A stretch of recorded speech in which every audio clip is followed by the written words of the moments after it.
07 Commanders, Makashi here. I thought I'd give you another little video on the operation since it's been just over a week since both the feature, well, I think we're in our nearly third week now since the feature launched. We've had our third hot fix, and last week I popped out a little video just showing you the one I can currently solo pretty rapidly. This time's going to be a little bit more in the weeds. We're going to get into the detail of everything I've learned in the last week, and also give you some info on how to actually use these Merc Coins. So I didn't actually show this in the last video that I did on operations, so let's just actually show the process of building an operation. So firstly, it's accessed in your right hand panel in the top right there. See operations. The first option allows you to join any open lobbies, which right now it's 11:30 on a Wednesday, so there's not really anyone playing in my time zone. You can see that I've exceeded the weekly allowance for Merc Coin, so they are currently restricting us to 1,000 Merc Coin per week. I would like to highlight that in the trailer for operations, it states out of 2,000. So I'm going to go ahead and make an assertion here that either linked to a community goal or perhaps just when they're happy to do so, they'll release a squadron perk that will allow us to increase our weekly allowance, which I would highly recommend if you are in an active squadron. Certainly speaking for as the It's Only Pixels squadron's leader, I will be going for that at least for the first half of every week. Now, you can pick between whether your operation will take place in the system you're docked in or nearby. So this mercenary operation here will just give you all of the available operations. But if the one you select cannot take place in the system you're in, it will then just go to a nearby system and it will like dynamically spawn you in that system. So it removes a bit of the complexity of getting one started. Whereas the power play operations actually require you to manually go and select a rival power's system that you wish to undermine. And it's worth noting that, as you can see here, not every system has the correct facilities or orbital bodies to support all of them. For example, Firestorm Rescue requires, I believe, a Coriolis station, or a number of these require a surface port, and if they don't have any, then that just won't be an option to do that operation there. I'm just going to give you a little breakdown on each one and a couple of tips on what we found, having now completed all of them. It's saying that I'm receiving a reduced number of Merc Coins because I have exceeded the weekly allowance. That's what it's communicating here. What you'll see if you've not done this before is you'll see in brackets weekly bonus. So you'll actually acquire more Merc Coin than other people for the first time you complete each one. So we'll just take it from the top. The tactical takedown is, to my mind, the hardest one that they've released so far. It's also the most nuanced and most complex. It is a multi-stage operation that requires you to do a bunch of fighting in your ship, dock, do a bunch of fighting on foot, then again, and then, if I remember correctly, there's the last phase, which is like the General, which is a super OP, heavily engineered and heavily Merc coined up ship. Really fun in a group. I would say even on easy, you need like competent pilots with heavily engineered ships. That's true, be it really for all of the operations, to be honest. This one's great fun though, and the rewards from the materials perspective are nuts. Like the mats that you can pull out of these is mad. Firestorm Rescue's really novel. I really enjoyed this one, although this is the one I've had the most consistent issues with in terms of instance desyncs or certain certain parts of the mission just not rendering for me. So for example, when the mission starts, you go to the station, it's generally a Coriolis station, and the entranceway will be sealed shut by clamps. I've found instances where those clamps just aren't visible for certain people. They aren't targetable. You can't interact with them. Top tip, you need to have a recon limpet controller on board in order to hack the clamps. Alternatively, I hear that you can use missiles, dumbfire missiles against them, but I've not successfully managed to do that myself. The hacking works pretty well though. On easy, it's possible to do this with just one passenger ship that's moving passengers from the station and out to the rescue ship, which will be in the same instance as you. You definitely want at least one or two combat cover ships that are going to be actively destroying anyone trying to sort of interfere with the passenger ship. And on the exterior of the station, there are environmental jammers that need to be pew-pewed in order to disable them temporarily. It's really important that the person on combat fire switches their time between, like, when the passenger ship is docked, they should probably be dealing with those environmental jammers. Lastly, there are incinerators on the interior of the station that you can hack with a Recon Limpet controller.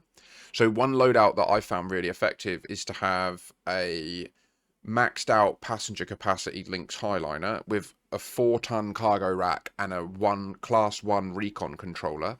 Then at the beginning it gives you 4 limpets, which is enough to, if you've got 2 Highliners, each of you can hack one of the clamps, and then there are 6 incinerators. So you can, on each trip, as you go through the slot, you can sub-target one of the incinerators, pop out a limpet, dock. In the time that you're loading your passengers, the hack will complete, and then you can take off. That's quite an elegant workflow. On hard, this is insane. I would say you need at least 2 Lynx Highliners and 2 combat ships. It's actually probably more feasible to have 3 Lynx Highliners and 1 competent combat ship.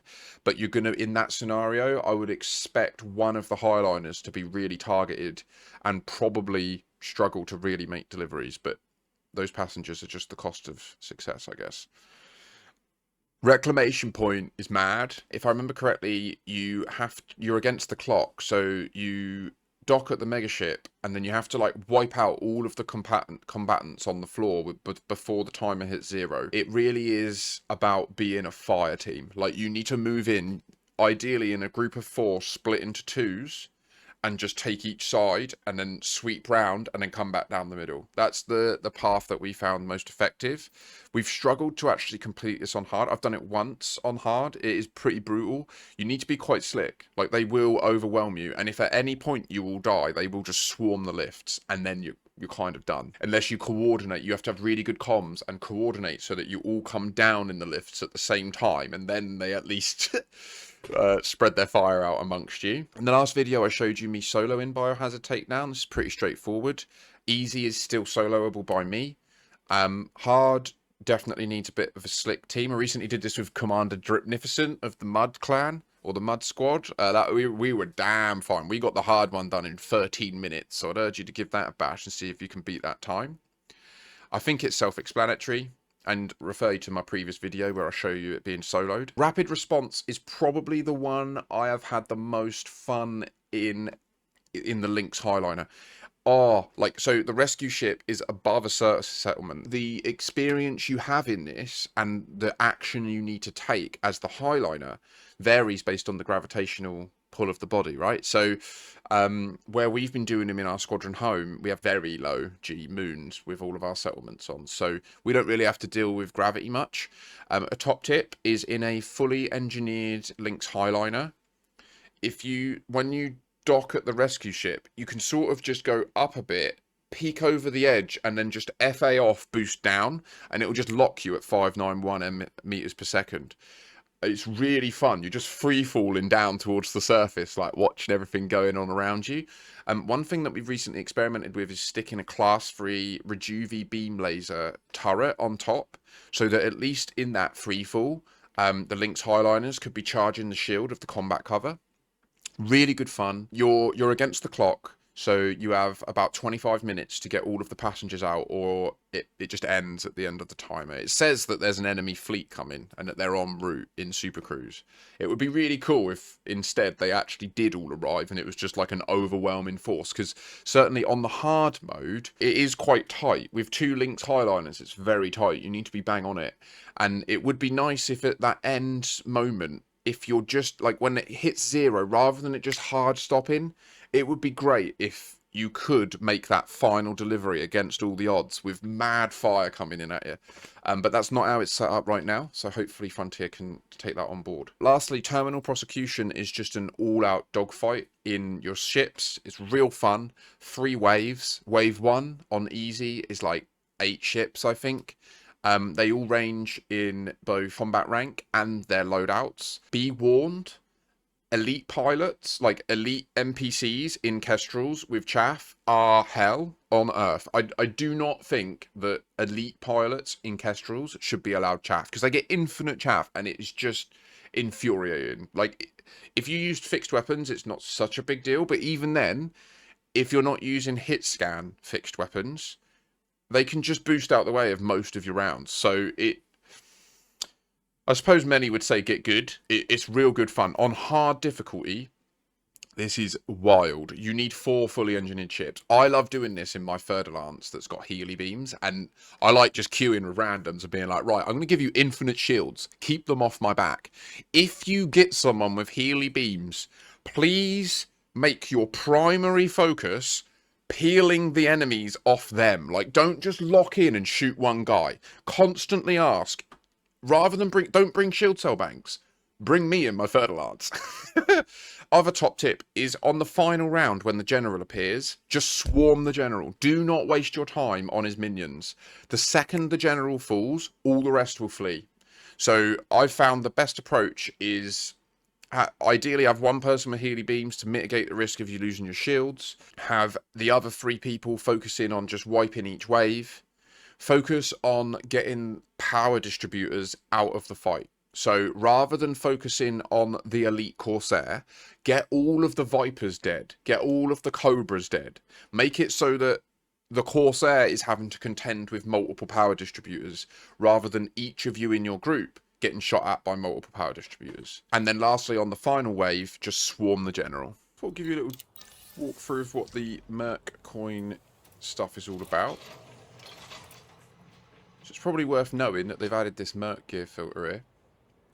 I think something that a lot of people don't fully understand is that for many of these new Merc Coin blueprints at the engineers, you actually need to buy the grade 1 module first with Merc Coin. So for example, if you want to get more expanded cargo racks, you need to come and buy a pre-engineered grade 1 expanded cargo rack for 550 Merc Coins.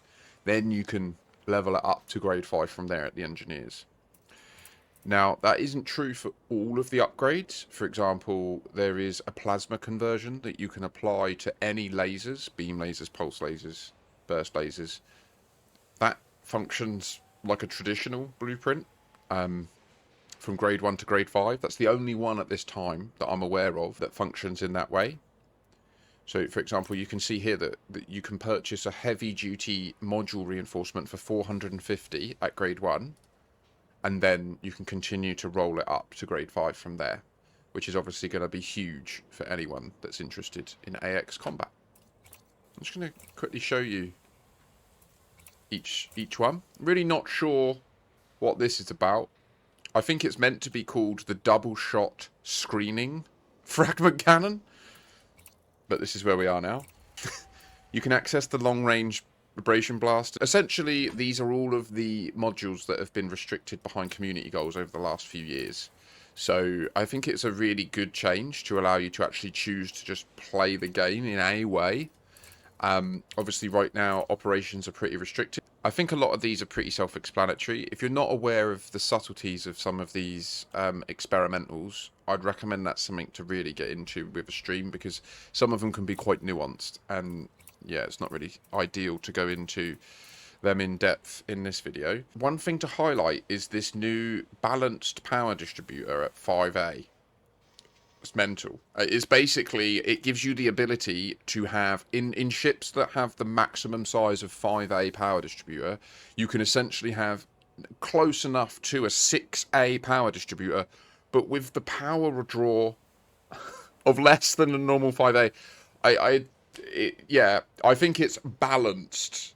I imagine a Kestrel with one of these is going to be mad. The support ones are essentially the engines and systems focused combined.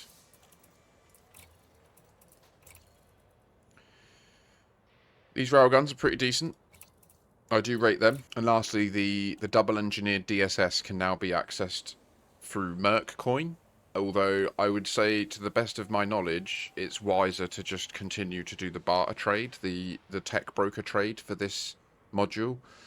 This is interesting because this is the same module that's available through 2 different mechanisms. I'm not sure if in time Merc Coin and operations will supersede the technology broker and like barter trade concept that exists for them.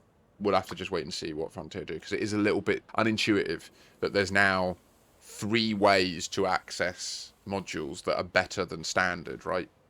Yeah, namely unlocking stuff through tech brokers for purchase with credits, acquiring one module using a barter trade system, for example, getting a double engineered frameshift drive by exchanging some materials and a Titan drive component, or the double engineered surface scanner for a set of materials where you get one module back, and then lastly you can play Merc Coin to build up your Merc Coin balance and then acquire these modules at grade 1.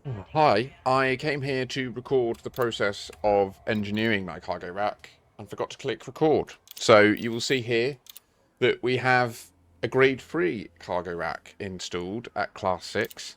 Things to note: they've added a blueprint per class for reasons I don't understand. I'm guessing some sort of technical limitation. Hopefully they can resolve this at some stage. I've just uncovered a bug as well, which there are reports of in the issue tracker. So this UI shows grade 2, grade 3, but it's actually hard-coded at 1, 2, 3, right? So like I've clicked grade 3 once, and it's gone halfway round because it thinks that this is grade 2. So if I click it again, it's going to go all... Oh, no, that's working okay.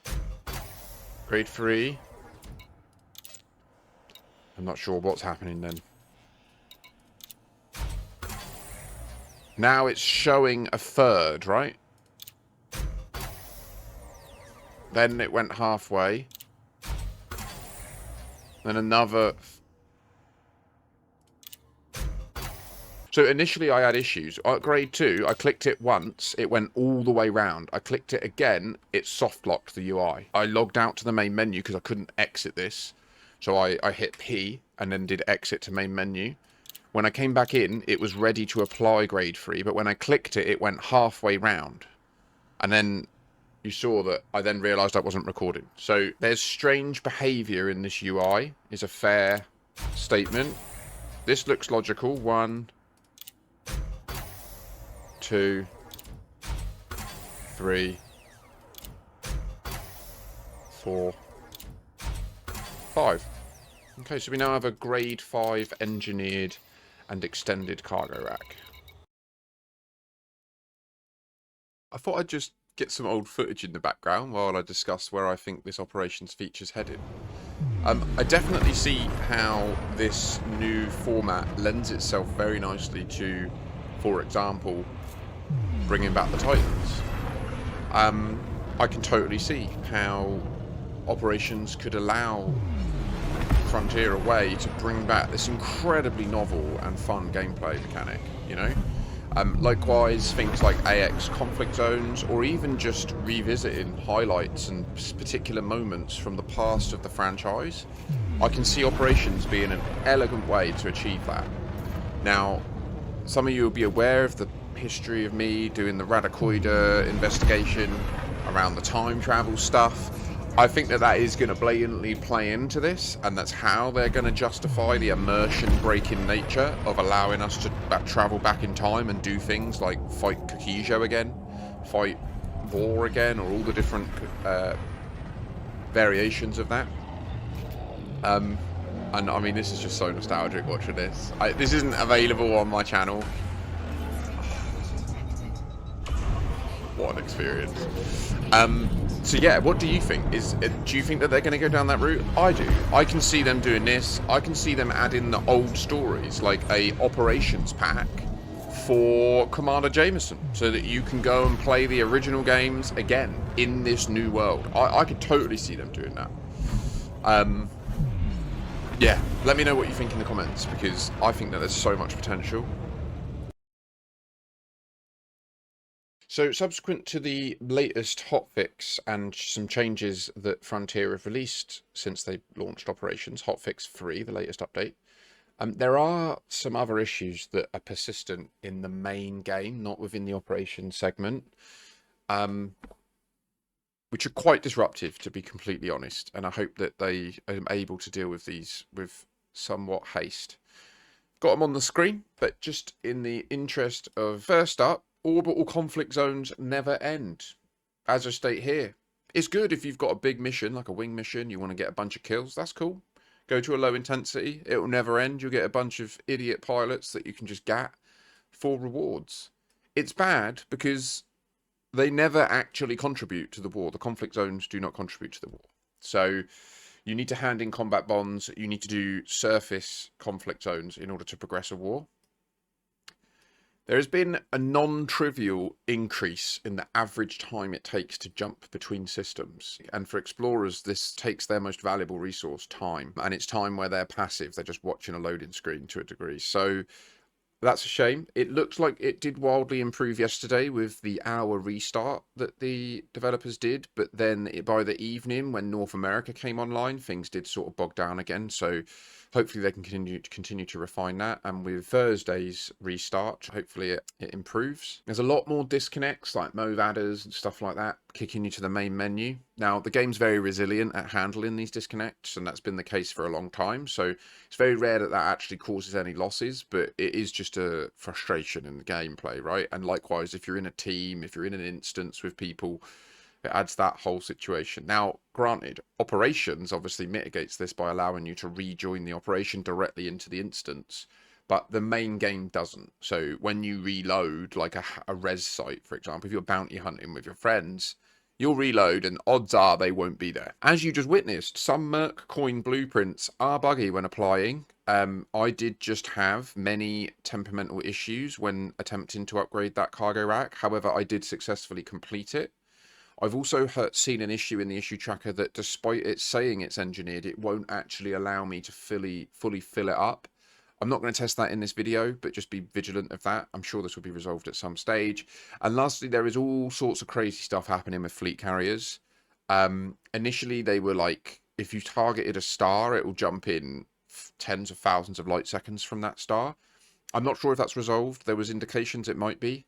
I personally never target a star directly anyway. I always go into the system map if I can and target like a body or an installation. There's also an issue where some people's jumps are failing and then they just cannot jump their fleet carrier again. As I state here, I'd recommend you contact Frontier support directly if that affects you, because they should be able to unstick it and at least reset it back to being jumpable. There's a bunch of other issues. If you've encountered any issues since operations, please do let us know in the comments so that other people that watch this video can be aware of any challenges you've encountered. Thank you.